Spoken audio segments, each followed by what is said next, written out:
Kung, kung di mo memoryado yung lyrics, madali naman makisabay eh. Pag nagkantahan na yung mga tao sa paligid mo, galaw-galaw mo lips mo. Wala makakapansin. Ngayon, kung wala ka sa tono, okay lang, di naman ito competition, di ba? Wala naman magsasabi na, ay shit, yung katabi ko wala sa tono. Wala sila pakisabay lang. Pero sa lahat na nakikisabay, thank you very, very much. We really appreciate it. Hindi kasi yung song na yun, yung Parokya is very old. We're 30 years old na kami tumutugtog. So, and we really appreciate it. Yung kanta na yun, almost 20 years old na. Hanggang ngayon, sinasabayan niyo pa rin. So, thank you very, very much. Nakakatawa kasi, I see a lot of young faces, tapos nakakatawa kasi, ibig sabihin yung mga parents nyo, nakikinig natin sa parokya, sabay napasa na sa baba, no?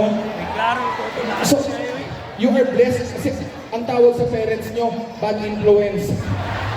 Ang dami tayong matitinong banda, parokya, pinitlig sa inyo, no? So, thank you, salamat, we really appreciate it. Thank you.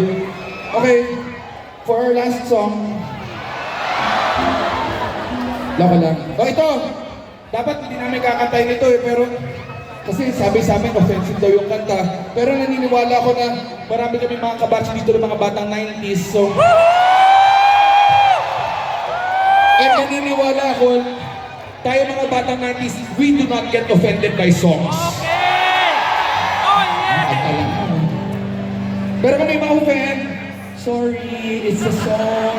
We were 17 years old na po kami nung sinulat namin ito. So wala pa kaming wala pa kaming moral compass nun. So, okay lang ha. Sige. Okay lang daw. Okay.